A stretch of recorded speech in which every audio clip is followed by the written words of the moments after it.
मित्रों, इस वीडियो में हम लोग संसदीय समितियां पढ़ेंगे और संसदीय समितियां बहुत ही महत्वपूर्ण है। इससे संबंधित एक दो प्रश्न हर बार परीक्षा में पूछे जाते हैं। अभी पिछले ही उत्तर प्रदेश संघ लोक सेवा आयोग की परीक्षा में यूपी पीसीएस प्री में पूछा गया था कि किस समिति में सर्वाधिक सदस्य होते हैं। तो इस तरीके से प्रश्न आते ही रहते हैं, तो इसे हम लोग जो है बहुत लाइटली नहीं लेंगे। और चलिए शुरू करते हैं। सबसे पहले समितियां क्यों जो है बनी, इसकी क्या आवश्यकता थी, तो इसे हम लोग एक समझ सकते हैं परिचय या इतिहास। जो मित्र हमारे एसएससी या सीडीएस और इन सब की चीज़ें देख रहे हैं जहाँ पे मेंस की आवश्यकता नहीं है, वो थोड़ा सा स्किप करके सीधे समिति बिंदु पर आ सकते हैं।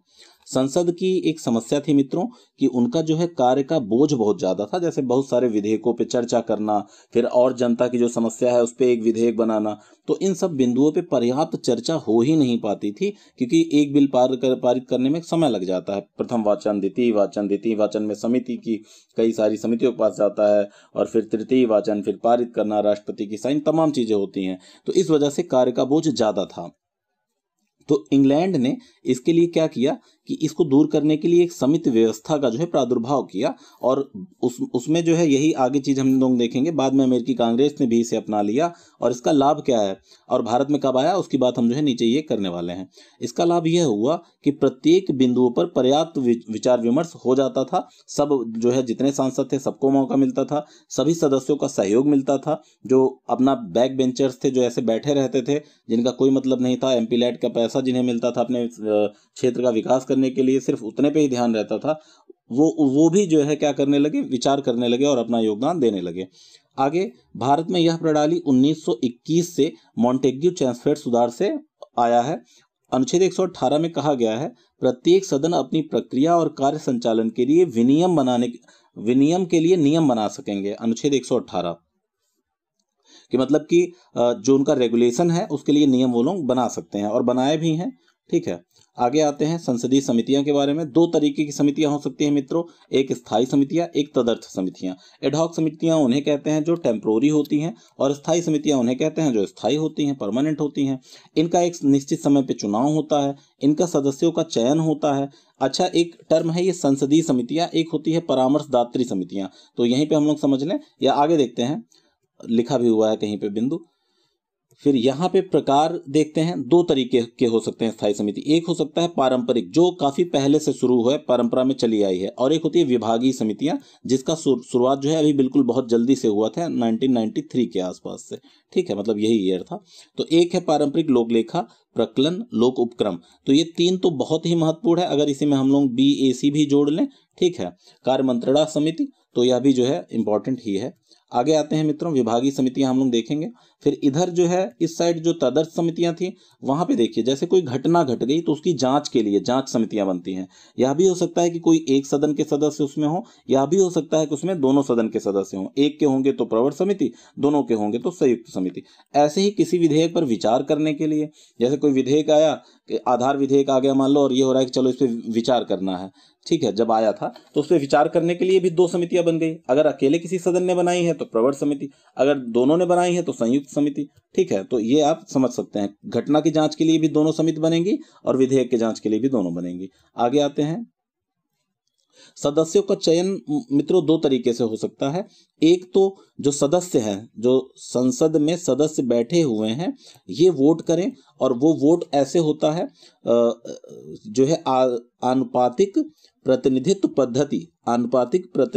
पद्धति के एकल संक्रमणीय मत द्वारा जो है वोट होता है, सिंगल ट्रांसफरेबल वोट। अगर मुझे जहां तक ध्यान आ रहा है, राष्ट्रपति के चुनाव में मैंने इसको डिटेल में बताया है, तो वहां जाके देख लें। मैं भी देखूंगा, अगर नहीं बताया होगा तो पुनः इसे जो है एक बार अच्छे से समझाऊंगा। पर मोटा मोटा मैं आपको एक चीज बता दूं, इसमें जैसे ABCD 4 कैंडिडेट हैं, और मान लो मुझे B पसंद है सबसे, तो मैं इसको फर्स्ट नंबर पे कहूंगा कि मेरे पहला मत जो है A है, और D मुझे दूसरा मत है। अगर A नहीं जीतता तो मेरा मत जो है दूसरे नंबर पे D को जाना चाहिए, तीसरे पे A को जाना चाहिए, चौथे पे C को जाना चाहिए। तो अगर B हारता है तो मेरा दूसरा मत काउंट हो जाएगा, फिर तीसरा, चौथा, इस प्रकार से ये काम करता है। और सदस्यों का चयन, तो एक तो ये पद्धति हो गई। दूसरा तरीका था कि इनका मनोनयन कर दिया जाए, किसके द्वारा, जो सदन है उसके अध्यक्ष द्वारा, लोकसभा में लोकसभा अध्यक्ष और वहां पे सभापति। ठीक है, आगे आते हैं। आगे है कार्यवाही के लिए कोटा कितना होना चाहिए, तो न्यूनतम 1/3 सदस्य की अनुमति या सहमति जरूरी है कार्यवाही को जारी रखने के लिए। और फिर निर्णायक मत, अगर मान लीजिए किसी बिंदु पर यस और नो में टाई हो जाता है तो उस दौरान समिति का जो अध्यक्ष होता है वो किसी एक तरफ वोट दे के निर्णायक मत दे सकता है और वो विजयी बन जाएगा। जिस पक्ष में हम रखेंगे वो जीत जाएगा। मतलब अध्यक्ष ने कहा यस होना चाहिए तो यस जीत जाएगा। बैठक गोपनीय होती है तब तक, ये समितियों की बैठक गोपनीय होती है तब तक जब तक कि रिपोर्ट संसद में पेश ना कर दिया जाए। ठीक है, आगे बढ़ते हैं। आगे है मित्रों लोक लेखा समिति। अब यहां से बहुत ही इंपॉर्टेंट है, तो सभी मित्र जितने चाहे जिस चीज की तैयारी कर रहे हैं वो यहां से बहुत ज्यादा ध्यान रखेंगे। तो एक है लोक लेखा समिति। लोक लेखा समिति जो है 1955 में इसमें सात सदस्य राज्यसभा से भी जोड़े जाने लगे और शुरुआत में सिर्फ 15 ही सदस्य होते थे। तो हमें इस लाइन पे ध्यान ही नहीं देना है, समझ लो हमने पढ़ा ही नहीं। कुल 22 सदस्य हैं, 15 + 7 मतलब 15 लोकसभा से 7 राज्यसभा से, तो यही ध्यान देना है। ठीक है, 1967 से अध्यक्ष जो है विपक्षी दल से बनने लगा है, तो हमें ये 1967 भी नहीं ध्यान देना है, सिर्फ ये ध्यान देना है कि अध्यक्ष जो है विपक्षी दल से होता है।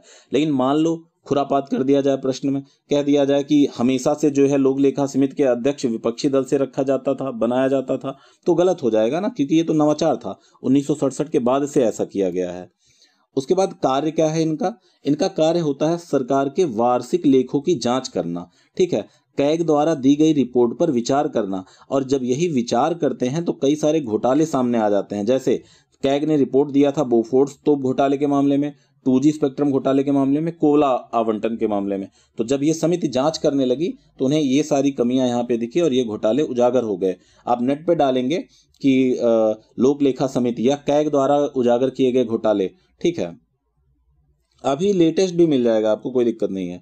चुनाव देखिए, आनुपातिक प्रतिनिधित्व पद्धति से, एकल संक्रमणी मत द्वारा। सदस्यता की अवधि 1 वर्ष की होती है, लेकिन यहाँ सबसे ज्यादा जो ध्यान देने वाली बात है कि अध्यक्ष को अगले वर्ष के लिए भी चुन लिया जाता है। अध्यक्ष को अगले वर्ष के लिए भी चुन लिया जाता है, किसमें? लोक लेखा समिति में। ठीक है, लोक लेखा पब्लिक अकाउंट कमेटी। मंत्रिपरिषद का कोई सदस्य इसमें सदस्य नहीं हो सकता है। एक हम लोग निचोड़ कह सकते हैं कि हमने जो जो अभी पढ़ा है भैया कि 15 + 7 लोकसभा और राज्यसभा, याद रहेगा। अध्यक्ष विपक्षी दल से अगले वर्ष पुनः चुन लिया जाता है। ये चुनाव करने की इनकी जो है सिंगल ट्रांसफरेबल वोट द्वारा। 1 वर्ष कार्यकाल होता है, मंत्री सदस्य नहीं होता है। यही मेन था। अगर मान लो ऊपर की बात आप नहीं समझे हो तो इतना ही लिख लो कहीं पे, काम खत्म। आगे आते हैं प्राक्कलन समिति। प्राक्कलन समिति का नाम है एस्टीमेट कमेटी, इसका अन्य नाम है स्थायी मितव्ययता समिति। अगर मैं कहूं कि उसका अन्य नाम क्या था तो इसका अन्य नाम था लघु लोक सभा। यहाँ पे आते हैं मित्रों, इसमें मिनिमम 30 सदस्य होते हैं और सभी लोकसभा से होते हैं। तो ये हमें ध्यान देना है कि जो एस्टीमेट कमेटी है इसको कैसे भी याद कर लो भाई, कुछ भी देख के कि लोकसभा ज्यादा ताकतवर है या ऐसे, आप मतलब याद करने के लिए कह रहा हूं, मैं पढ़ा नहीं रहा हूं, क्योंकि ये प्रश्न है कि लोकसभा राज्यसभा में कौन ज्यादा ताकतवर है क्या है, तो वो आप आंसर पे डिपेंड करता है। हमें ये डायरेक्ट नहीं कह सकते बिल्कुल लोकसभा बहुत ताकतवर है राज्यसभा को समाप्त कर दो, ऐसा नहीं कह सकते। हमें अपने इक्विलिब्रियम बना के रखना है, सामंजस्य बना के रखना है अपने आंसर में। राज्यसभा और लोकसभा के उसमें दिखाना है कहाँ कहाँ पे राज्यसभा ज्यादा ताकतवर है, कहाँ कहाँ पे लोकसभा, बात करेंगे आगे आने वाला है। तो वित्त मंत्री जॉन मथाई की सिफारिश पर 1950 में इसका गठन किया गया था। तो चीजें याद रखिए, क्या पता कहां से प्रश्न पूछ ले। फिर ये एकल संक्रमणी मत द्वारा, मंत्री इसके सदस्य नहीं होते। अध्यक्ष क्या होता है कि लोकसभा अध्यक्ष ही सदस्यों में से चयन कर लेता है, मतलब कि, और सत्तारूढ़ दल से, ये भी ध्यान रखना है, मतलब विपक्षी से नहीं, विपक्षी वहीं पे था सिर्फ पब्लिक अकाउंट कमेटी में। तो अध्यक्ष की चुनाव, प्राक्कलन समिति के अध्यक्ष का चुनाव लोकसभा अध्यक्ष सदस्यों में से करता है। कार्य क्या है? बजट में प्रस्तावित खर्चों की जांच करना। बजट में प्रस्तावित खर्चों की जांच करना। तो देखिए मित्रों, पब्लिक अकाउंट कमेटी में 22 सदस्य थे, 15 और ये एस्टीमेट कमेटी में 30 सदस्य हैं और 30 के 30 कहाँ हैं? लोकसभा से हैं, ध्यान रखना है। और बजट में जो प्रस्तावित खर्चे हैं उनकी जांच करना इनका काम है। ठीक है, और यहाँ पर जैसे यहाँ पे प्रस्तावित खर्चों पे जांच करना, तो जैसे अगर मान लीजिए जैसे घर का ही बजट बनता है, तो मान लो कहीं किसी मद में ज़्यादा पैसा खर्च हो रहा है, तो ऐसे देश में जो है मान लो किसी मद पे ज़्यादा पैसा खर्च हो रहा है, तो ये जो प्राक्कलन समिति है वो कहती है कि भैया ये जो है मद अगर कम होता, सुझाव देती है कि ये मद कम होता तब भी जो है काम चल सकता है। मतलब तो ऐसे इसमें क्या होता है कि अगली बार सरकार पे दबाव बन जाएगा कि यार पिछली बार मैंने 20 रुपये ही खर्च किए थे, तो जो है इसने जो है उसमें उंगली उठाना शुरू कर दिया था, इस बार थोड़ा कम ही करते हैं, तो एक दबाव बनता है। बाकी इसके रिपोर्ट पर कोई बहस वगैरह नहीं होती है सदन में, ये ध्यान रखिएगा, ये रिपोर्ट पे कोई बहस वहस नहीं होती है। और इसके पहले जो हमने पढ़ा था लोक लेखा समिति, यहाँ पे कोई दिक्कत ही नहीं है। कैग जो रिपोर्ट तैयार करता है उस पर जब ये लोग अपना विचार करते हैं, भाई रिपोर्ट पर विचार करते हैं, तो फिर विचार के दौरान ये सब घोटाले उजागर हो जाते हैं। तो ये ध्यान रखना है हम 2 समितियों को, बहुत इंपॉर्टेंट है, इस वजह से हम बार बार वहीं पहुंच जा रहे हैं। लोक उपक्रम समिति आती है, कमेटी ऑफ पब्लिक अंडरटेकिंग। 1964 में कृष्ण मेनन समिति के सुझाव पर इसका गठन किया गया था। 22 सदस्य थे, 15 + 7, पहले वाला जाने दो तो इसमें भी 22, उसमें 22 और 30। ये भी चुनाव बिल्कुल वैसे ही है जैसे सबका हो रहा है चुनाव, ठीक है। उसके बाद समिति के सभापति का चुनाव लोकसभा अध्यक्ष सदस्यों में से करता है, बिल्कुल वैसे ही जैसे पहले है। और मंत्री इसका सदस्य नहीं होता, कार्यकाल 1 वर्ष होता है, ये सब पता है। इसका मेन कार्य यह होता है मित्रों कि जो लोकसभा का एक वो है, लोकसभा के नियम जो है, एक लोकसभा के नियम में कुछ उपक्रम पब्लिक अंडरटेकिंग के बारे में नाम लिखा गया, जैसे दामोदर घाटी निगम है, एयर इंडिया है, ठीक है, एयर इंडिया है। तो इन सब के जीवन LIC भी है, उसमें LIC का भी जिक्र है, भारतीय खाद्य निगम है, IFC का है, ठीक है। इन सब की रिपोर्टों का जांच करता है जो कि लोकसभा के नियमों में वर्णित है। और इनके बारे में लोकसभा में जो ये उपक्रम है, इनके बारे में जो कैग की रिपोर्ट होती है, सभी रिपोर्ट की नहीं, ऐसे रिपोर्ट की जिनका जो है वर्णन इन उपकरणों में है, जैसे मैंने जिनका नाम लिया है, ठीक है, लोक उपकरणों से संबंधित जितने होंगे उनके कैग रिपोर्ट की जांच करता है ये, ठीक है। ये सारे काम इनके हैं, हो गया। उसके बाद इसमें कमी भी कुछ है, जैसे लोक उपक्रम दैनिक प्रशासन के मामलों में जांच नहीं करती है, ठीक है, सरकार की नीतियों का मूल्यांकन नहीं कर सकती है। तो बस ये समितियां बनाई गई हैं जिससे थोड़ा दबाव बने। अगली समिति है कार्य मंत्रणा समिति, ठीक है। दोनों सदन की अलग अलग होती है कार्य मंत्रणा समिति, BSE होती है दोनों की अलग अलग। लोकसभा की कार्य मंत्रणा में 15 सदस्य होते हैं, राज्यसभा में 11 सदस्य होते हैं। ये सदस्य की संख्या कहीं 10 लिखी थी, मैंने लक्ष्मीकांत या कहीं बुक में देखी थी, तो इस वजह से मैं राज्यसभा की वेबसाइट पे गया और वहां से कंफर्म किया तो 11 ही था। तो आप भी कोई चीज़ जानकारी करनी है तो राज्यसभा की वेबसाइट पे जाके कर सकते हैं। सारी किताबें आप देखेंगे कि लक्ष्मीकांत हो या कोई भी हो, सारी जो ऐसे डिटेल होते हैं यहीं से उठाए जाते हैं। आगे ऐसे ही लोकसभा की भी है। लोकसभा में लोकसभा के अध्यक्ष ही BSE के अध्यक्ष होते हैं, राज्यसभा में सभापति होते हैं। ये ध्यान रखना है हमें कि कार्य मंत्रणा समिति के अध्यक्ष लोकसभा अध्यक्ष लोकसभा में और राज्यसभा में सभापति, ठीक है। राज्यसभा के सभापति कौन होते हैं कमेंट करके बताइएगा। अधीनस्थ विधान समिति जो है 1953 में बनी थी, अलग अलग होती है, ये भी ध्यान रखना है। 15-15 सदस्य दोनों में होते हैं। कार्यकाल तब तक होता है जब तक नई जो है नहीं बन जाती है अधीनस्थ विधान समिति, मतलब 1 वर्ष नहीं है अधीनस्थ विधान समिति का कार्यकाल, ठीक है। अब काम क्या है, जैसे अधीनस्थ अधिकारी, ऐसे अधीनस्थ कोई संस्था मान लीजिए, जैसे संविधान या संसद ने किसी एक संविधान या संसद ने किसी अधीनस्थ संस्था को, व्यक्ति को कोई ऐसा अधिकार दिया हुआ है कि वो कानून या नियम या विनियम बना सकें। तो ये समिति यह चेक करती है कि इस संस्था के द्वारा जो नियम विनियम बनाए गए हैं वो संविधान से सुसंगत हैं या नहीं, यही इतना काम है इसका। तो समझ गए होंगे आप, उम्मीद है। उसके बाद मित्रों बहुत सारी समितियां हैं, जैसे याचिका समिति है, नियम समिति है, विशेषाधिकार समिति है, लाभ के पद पर संयुक्त समिति है, आचरण समिति है, ऐसे ही तमाम नियम समिति मैंने बताया, तमाम समितियां हैं, करीब 30-40 के करीब हैं। तो आप उनको जो है कहीं से भी देख लीजिए, पर इंपॉर्टेंट इतने ही थे, ठीक है। एक समिति है आचरण समिति, तो आचरण समिति भी इंपॉर्टेंट है मित्रों। ऐसे ही तमाम समितियां हैं, ठीक है। पुस्तकालय समिति, आवास समिति, तो इन सब को हमें देखना पड़ेगा। लगभग इन सब समितियों में लगभग चीजें अलग अलग होती हैं दोनों की। तो आगे आते हैं, इसको आप लोग देख लीजिएगा, उम्मीद है। और अगर मान लीजिए जल्दी है तो आप जितनी समितियां मैं पढ़ाया हूं उतना तो जरूर पढ़ के जाइएगा, क्योंकि इंपॉर्टेंट है। आप BSE सबकी कुछ ना कुछ खास चीजें हैं। जैसे ये BSE जो समिति थी, यहाँ पे सबसे बड़ी खास बात ये थी कि इसका अध्यक्ष जो है स्वयं लोकसभा अध्यक्ष होता है और राज्यसभा वाले में सभापति होता है। तो ये सबसे इंपॉर्टेंट बात यहाँ निकल के चली आई थी। तो ऐसे सब समितियों की कुछ ना कुछ एक बहुत यूनिक बात होती है, उसे हमें याद रखना है, ठीक है। बाकी जैसे चुनाव क्या है ये तो लगभग कॉमन हो जाता है कभी कभी।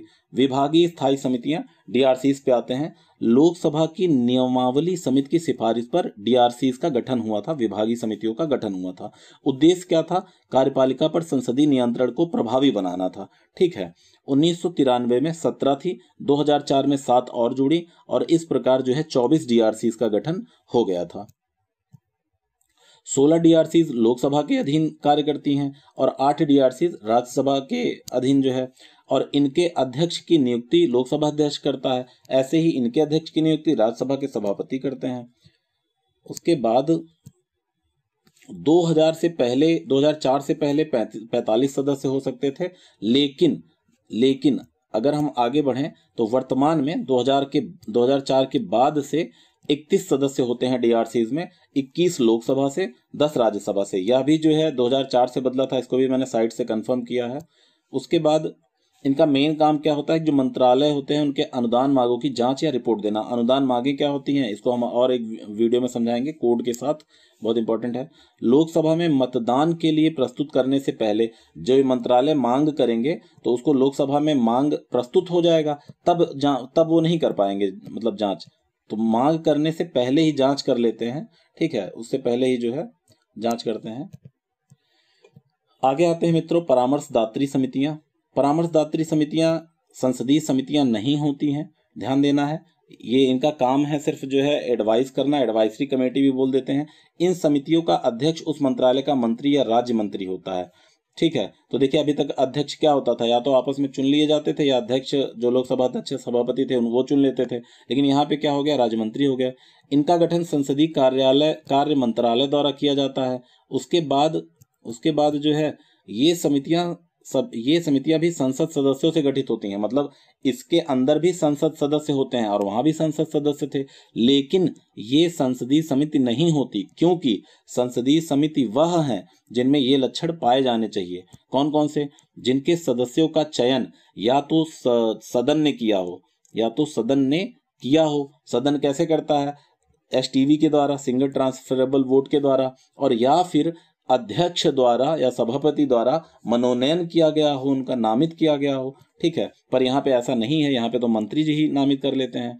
अध्यक्ष सभापति के निर्देश में कार्य करें और रिपोर्ट जो है उन्हीं को पकड़ाएं, सदस्य अध्यक्ष समिति को, सभापति को, और इनका सचिवालय भी होता है। पर ऐसी चीजें जो है परामर्शदात्री समितियों में नहीं है, इस वजह से वो जो है संसदीय समिति नहीं कहलाएंगी। हालांकि उसमें भी संसद और इसमें भी संसद सदस्य होते हैं।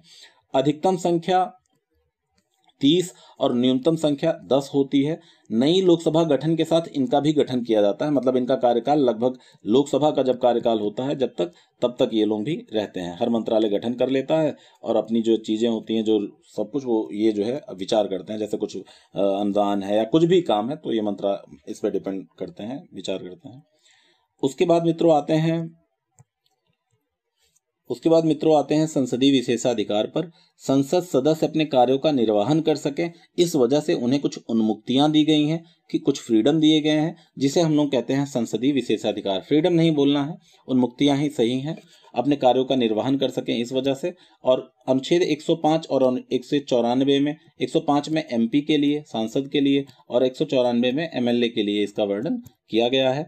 और एक चीज और ध्यान देना है, महान्यायवादी और मंत्री जो है उनको भी यही विशेषाधिकार प्राप्त हैं। मंत्री मतलब कि जो मंत्री सदस्य नहीं है, आमतौर पर लगभग संसद सदस्य रहते हैं वो मंत्री बनते हैं। कभी कभी क्या होता है कि ऐसे लोग जो बहुत अपनी पार्टी में बहुत फेमस होते हैं पर चुनाव नहीं जीत पाते हैं, तो वह भी 6 महीने के लिए मंत्री रह सकते हैं। हालांकि उस 6 माह के दौरान उन्हें कहीं पर चुनाव जीतना अनिवार्य है, वरना वो नहीं रह पाएंगे पद पर। तो 105(1) में क्या है? अभिव्यक्ति की स्वतंत्रता है। फिर 105(2) में है कार्यवाही के प्रकाशन का अधिकार है। 105(3) थोड़ा इंटरेस्टिंग है मित्रों, देखिए इसमें क्या कहा गया है कि सदन की, सदस्यों की और समितियों की जो शक्तियां हैं और विशेषाधिकार हैं और उन्मुक्तियां हैं वही रहेंगी जो हाउस ऑफ कॉमन्स की थी, और या तो संसद विधि द्वारा कोई व्यवस्था कर दे, वरना उनकी शक्तियां, विशेषाधिकार, उन्मुक्तियां वही होगी जो हाउस ऑफ कॉमन्स की थी। आजादी पहले हाउस ऑफ कॉमन्स था भाई, ब्रिटेन में हाउस ऑफ कॉमन्स अभी भी है, ठीक है, मतलब वहीं से संचालित होता था, इस वजह से। अब 44वें संविधान संशोधन के द्वारा जो सरकार आई जनता दल की, उसने क्या किया, उसने कहा कि 1978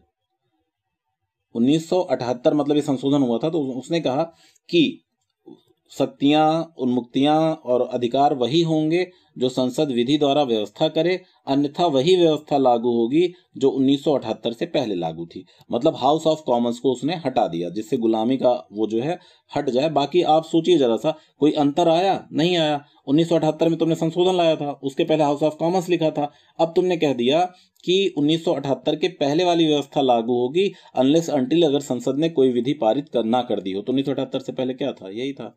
ठीक है, शब्द हटा दिए। ठीक है, अब वर्गीकरण पे आते हैं। एक सामूहिक उत्तरदायित्व होता है, एक व्यक्तिगत उत्तरदायित्व होता है। तो सामूहिक उत्तरदायित्व में देखते हैं मित्रों, कार्यवाही संचालन का अधिकार है, इन्हें अपने कार्यवाही को संचालित करने का अधिकार है। कुछ मामले में सदस्यों व्यक्तियों को दंड देने का भी अधिकार है। गुप्त सत्र संचालित करने का अधिकार है इन्हें। ठीक है, अपने परिसर में फैसला लेने का अधिकार है इन्हें। साधारण वारंट द्वारा गिरफ्तारी का विशेषाधिकार है, ये किसी को गिरफ्तार कर सकते हैं अगर संसद की अवमानना किया हुआ है। आगे आते हैं मित्रों व्यक्तिगत अधिकार पर। इनको सिविल गिरफ्तारी से मुक्ति है। मतलब कि समझिए, सिविल गिरफ्तारी पहली चीज है, कभी कभी कंफ्यूज कर देता है प्रश्न, तो आपराधिक नहीं सिविल। तो संसद सत्र अगर चल रहा है तो उस समय या संसद सत्र चलने के 40 दिन पहले और संसद सत्र खत्म होने के 40 दिन बाद इनको सिविल गिरफ्तारी से मुक्ति दी गई है। लेकिन आपराधिक मामले या न्यायालय की अवमानना के मामले में यह संरक्षण नहीं दिया गया है। ठीक है, तो ये ध्यान रखना है। मित्रों, ये जो सामूहिक अधिकार है इसको आप पढ़िएगा कहीं पे। बाकी जैसे कि यहाँ गुप्त सत्र लिखा हुआ है, तो गुप्त सत्र का अर्थ यह है कि जैसे संसद चाहती है कि अब वह जो कार्यवाही करे आगे, तो उसमें जो है कोई भी, ना तो कोई व्यक्ति जो आते हैं देखने संसद की कार्यवाही वो भी निकल जाए तो निकल जाएंगे, पत्रकार निकल जाए निकल जाएंगे, तो ये सारी चीजें होती हैं। साधारण वारंट द्वारा गिरफ्तार का विशेषाधिकार, तो अगर कोई कंटेम्प्ट ऑफ कोर्ट नहीं बोलेंगे, कंटेम्प्ट ऑफ पार्लियामेंट या संसद की अवमानना करता है तो उसे जो है गिरफ्तार भी किया जा सकता है इसके द्वारा। ठीक है, बाकी इसके जो कार्य होते हैं चारदीवारी के अंदर, मतलब अपने पैरामीटर के अंदर, प्रेमिसेस के अंदर, उस पे जो है कोई न्यायालय जो है हस्तक्षेप भी नहीं कर सकता। तो ये सारी चीजें हैं मित्रों। यहाँ पे आते हैं व्यक्तिगत विशेषाधिकार पर। यह मैंने आपको बता ही दिया कि संसद सत्र के 40 दिन पहले, 40 दिन बाद केवल सिविल मामलों में इनको छूट मिली हुई है, ये पहले ही बता दिया था। गवाह के रूप में उपस्थित होने से स्वतंत्रता है इन्हें। गवाह के रूप में उपस्थित होने से स्वतंत्रता का अर्थ यह है कि जिस समय संसद का सत्र चल रहा है, मान लीजिए कोई सत्र जो है वो रनिंग है, चल रहा है, उस समय किसी सदस्य को किसी मामले में गवाही के लिए सदन की अनुमति के बिना नहीं बुलाया जा सकता। मतलब अगर किसी व्यक्ति को गवाही के लिए ले भी जाना है न्यायालय के समक्ष या कहीं पे जो है, तो सदन की अनुमति के बिना नहीं लिया जा सकता, ले जाया जा सकता। आई बात समझ में? बाकी अभिव्यक्ति की स्वतंत्रता इन्हें प्राप्त है, अभिव्यक्ति की स्वतंत्रता तो हमें भी प्राप्त है। ठीक है, 105(1) में 2 निर्बंधन दिया गया है। ये जो अभिव्यक्ति की स्वतंत्रता है इसमें 2 निर्बंधन दिया गया है इसके लिए। एक है सुप्रीम कोर्ट, हाई कोर्ट के न्यायाधीशों का जो अपने कार्यवाही के समय आचरण किया जाता है उसकी चर्चा नहीं होगी। ध्यान देना है, किसकी चर्चा नहीं होगी? जो न्यायाधीश होते हैं सुप्रीम कोर्ट, हाई कोर्ट के, वो जब अपने कार्य कर रहे हैं उसके लिए उनका जो आचरण होगा उसकी चर्चा नहीं होगी कि अरे यार फला न्यायाधीश बड़े बेकार हैं, इससे हैं वैसे हैं, ये सब बात नहीं होगी। एक समय चर्चा की जा सकती है जब हम न्यायाधीश को हटाने की बातचीत कर रहे हो सदन में, तब आप चर्चा कर सकते हैं। बाकी ये ध्यान दीजिएगा। उसके बाद अपशिष्ट भाषा या असंसदीय आचरण ना हो, यह जो है नियमावलियों में उनके व्याख्यायित है। उसके बाद मित्रों मुख्य परीक्षा के लिए कुछ महत्वपूर्ण टॉपिक हैं, बिंदु हैं। जैसे हम विधायिका और न्यायपालिका का जो है एक देखेंगे कि कौन ताकतवर है। ठीक है, या चेक एंड बैलेंस, कब कौन किसको बैलेंस करता है, क्या करता है, इसमें जो है कैसे कुछ वाद, जैसे केशवानंद को तो बिल्कुल नहीं भूलना है, और चीजें भी नहीं भूलनी है, जैसे कि हो तो होलो हान बनाम जा चिल्लू, कि जो है निर्णय अंतिम नहीं होगा, हम उस पर विचार करेंगे। लोकसभा अध्यक्ष जो है अगर मान लीजिए दल बदल कानून में कुछ देते हैं, शक्ति, और उसके बाद मित्रों शक्तियों का वितरण देखना है इन दोनों का। फिर अन्य देशों से तुलना करनी है, खास करके यूके यूएसए से अन्य देश मिल जाएं तो इसको थोड़ा मोटा मोटा तैयार करना है। फिर लोकसभा और राज्यसभा की, कई बार लोकसभा बिल आती है कि राज्यसभा को समाप्त कर दिया जाए। अभी अरुण जेटली महोदय का राय था कि राज्यसभा समाप्त कर दें। ठीक है, तो ये इससे संबंधित एक प्रश्न जो है यूपी पीसीएस मेंस में 2018 में प्रश्न पत्र 2 और 8वां प्रश्न पूछा गया था किसी सेट में, तो इसको भी हम प्रश्न भी लगाए हुए हैं। कार्यपालिका और विधायिका में, भाई विधायिका क्या होता है? विधायिका होता है जितने हम लोग चुन के भेजे हैं, वो संसद ही पूरा विधायिका है। और इसके अंदर मुट्ठी भर लोग जैसे ये जो मंत्री वगैरह हैं, ये सब क्या है? ये कार्यपालिका है। तो कार्यपालिका अंग है विधायिका, तो भाई इसका दबाव भी इसके ऊपर होना चाहिए। तो वो दबाव कैसे बनता है? इन्हीं समितियों के माध्यम से दबाव बनाया जा सकता है। इसको भी आप लोग, इसी वजह से समिति इंपॉर्टेंट है। आगे आते हैं, एक प्रश्न है कि राज्यसभा की उन विशिष्ट शक्तियों का वर्णन करें जो कि भारतीय संविधान के अंतर्गत लोकसभा को प्राप्त नहीं है। उत्तर 125 शब्द में दीजिए। और ये 8 नंबर का प्रश्न था। प्रश्न नंबर 8वां में आपको बताया ही था मित्रों। तो यहाँ पर हमें ये ध्यान देना है कि एक आर्टिकल है 312 जो नई लोक सेवा आयोग लोग परीक्षा शुरू कर सकते हैं। उसके बाद 249 जो इससे से संबंधित आर्टिकल हैं। फिर राज्यसभा में और भी चीज़ों हमें ध्यान देनी है, जैसे कि संविधान संशोधन विधेयक में इसकी बराबर की भूमिका होती है। ठीक है, हाँ, हालांकि धन विधेयक मनी बिल में कम हो जाती है, तो और संयुक्त बैठक में ज्वाइंट मीटिंग में जो है कम हो जाती है, क्योंकि संख्या लोकसभा में ज़्यादा है। पर कहीं कहीं भी इसकी विशिष्ट शक्तियाँ हैं, तो हमें पहले ऐसी शक्तियाँ दिखानी है जहाँ पे है, मतलब दोनों मिलकर काम करते हैं। फिर वहाँ दिखानी जहाँ कम हो जाती है, लेकिन फिर दिखाना है ऐसी शक्तियाँ जहाँ पे ये बिल्कुल एकदम मतलब इनके बिना कार्य ही नहीं हो सकता। तो ये प्रश्न देख लीजिए, आप लोग आया हुआ है। उसके बाद मित्रों 120 अनुच्छेद 120 में संसद की भाषा के बारे में बात किया गया है, उसको देख लेते हैं हम लोग। संसद में प्रयोग की जाने वाली भाषा की चर्चा की गई है। संसद में कहा गया है कि संसद में कार्य हिंदी या अंग्रेजी में किए जाएंगे। 120(2) में कहा गया है कि 15 वर्ष बाद अंग्रेजी के वाक्यांश लुप्त हो जाएंगे। 120(2) में क्या कहा गया था कि 15 वर्ष बाद अंग्रेजी के वाक्यांश लुप्त हो जाएंगे। तो 15 वर्ष बाद मतलब कि कब? 26 जनवरी 1965 में। तो 1965 जैसे जैसे आया, लोगों के पेट में दर्द होना शुरू हुआ होगा, लाजमी है। तो संसद ने 1963 में राजभाषा अधिनियम 1963 पारित किया। 1963 में राजभाषा अधिनियम, ऑफिशियल लैंग्वेज एक्ट 1963 पारित किया, और उसमें कहा कि 1965 के बाद भी यही स्थिति जारी रहेगी, मतलब कि वाक्यांश लुप्त वगैरह नहीं होगा, अभी भी चीज़ें सेम रहेंगी। ठीक है, तो ये चूंकि शब्द हम अपने आप से लिख लेते हैं थोड़ा शॉर्ट करने के लिए, तो आप उस पर ध्यान दीजिएगा कि मतलब जो स्थिति अभी है, मतलब कि अंग्रेजी और हिंदी चाहे जिस भाषा में चले मामला तो चल सकता है। अनुच्छेद 120 में ही एक बात यह है कि अगर कोई सदस्य, सदन का कोई सदस्य मलयालम में बोलना चाहता है, कन्नड़ में बोलना चाहता है, हमारे देश की किसी भाषा में बोलना चाहता है, तो वह अग्रिम सूचना पीठासीन अधिकारी को दे दे और फिर जो है अपने दिन पे वह बोल सकता है। अच्छा, पीठासीन अधिकारी को अग्रिम सूचना देने का कारण क्या है? कि उसके लिए वो जो है अनुवादक की व्यवस्था करवा सकें, कि अनुवाद हो सके उसका।